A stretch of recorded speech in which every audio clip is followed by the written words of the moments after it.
Hey, good morning, folks. This is Rich from Tennessee Homestead.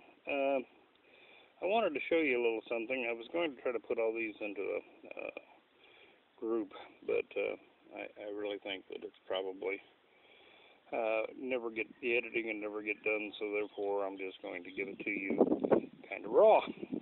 What you're looking at right there is a watercress plant, and I intentionally did not turn this little bit right here when I went through and turned the garden a couple of weeks ago, so that you could see.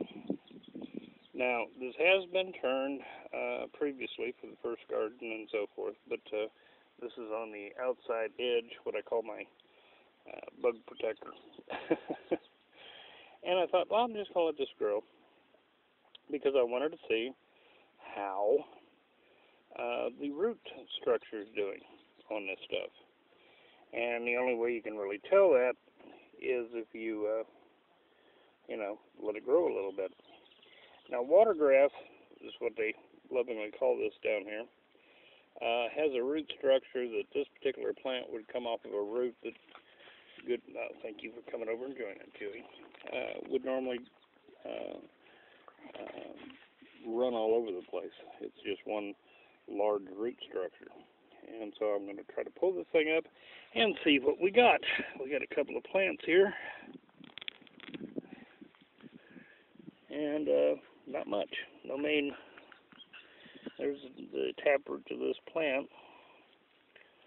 And folks, if I'm not staying right on target, understand I can't see the screen. And more. But I don't have a bunch of root.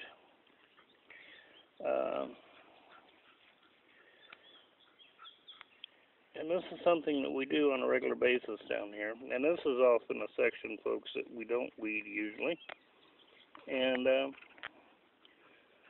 yeah, see, that's a relatively shallow root structure here.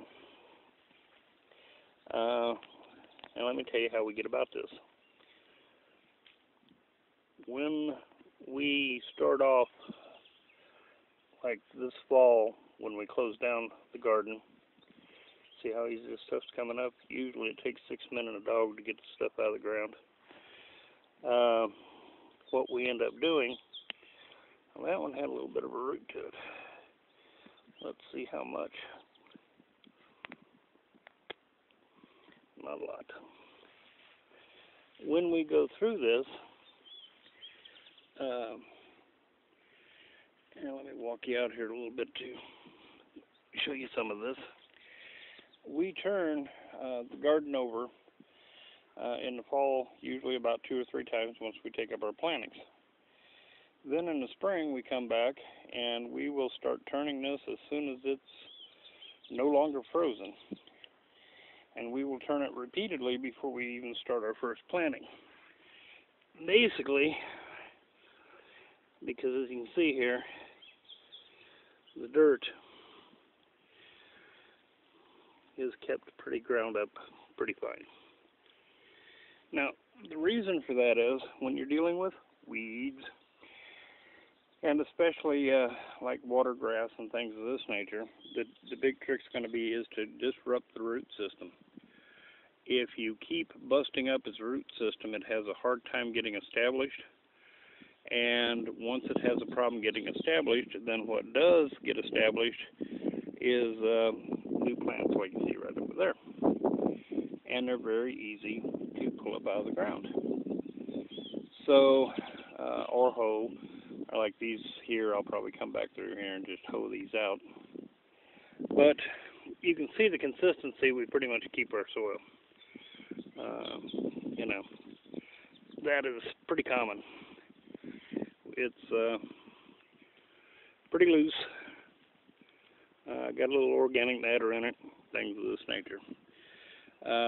So when you talk about tilling a garden, a lot of folks, they'll come through and maybe till once in the fall and leave it. In the fall, we'll till this several times, till as deep as we can, and then we'll come back and cover the whole thing with cow manure and hay, chicken manure and chips. You can see some of them still in here, until the entire garden is covered in it. And then right after the freeze, see, like these just coming right out. Right after a freeze, the last hard freeze, once the ground's thawed, then I'll come back in here and start turning all that under and keep repeating the process. Our first year down here, you couldn't get anything to grow. The only thing that grew well here was watergrass and weeds, period. Now, we can get a pretty good crop out of this little house garden, and repeated crop. We rotated around to try to keep the nutrients in the soil, but the biggest trick is we put a lot of manure, a lot of chicken manure, a lot of leaves, and then let that sit over the winter, and then come and turn it back in spring, turning it repeatedly. So there's a little tip. I know tilling gardens is not a favorite pastime, but it does have its rewards.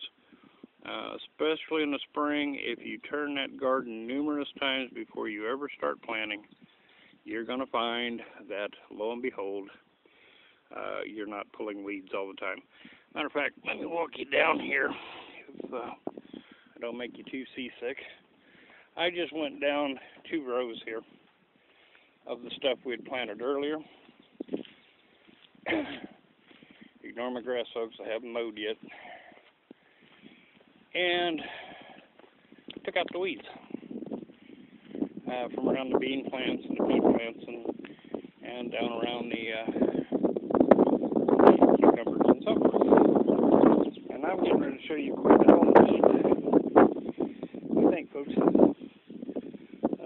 This is it. Okay. To walk a 25-30 foot row like this and to pull the weeds once you have your soil good, and this is a little bit better because of the cardboard and hay and so forth we got now. It doesn't take 5 minutes. So if a person spent with once the whole garden's up and going, if I have to spend an hour a day, I can usually do about 25% of the garden. You don't need to be out here killing yourselves. All I can tell you is till it, and till it. Don't leave it exposed to a lot of wind between tillings. If you got strong winds in the area and so forth, till it up good, let it dry, and then cover it with something. That's the big secret to it. If you keep it tilled, you end up with that. Okay, this was tilled 2 weeks ago. So it's not a big deal. Pay attention to your tilling. Now, I'll probably get a comment or two. Yeah, you got a 3-point tiller you're using. Well, yeah. But I did it before with my Rutine tiller too. So it's just what you got to do. We have a lot of rock in the soil and so forth, and believe me, not nearly as much as we used to have. A lot of rock raking goes on around here. Anyway, that's a quick, simple tip to how to have a more weed-free garden. Make sure in the spring you really get in there and start disrupting the roots. And then when you're doing your second and third plantings, same thing again. Just till the heck out of it. And you disrupt the root structure of the weeds and the grasses, and you don't have a big deal. Okay? So hopefully this helps.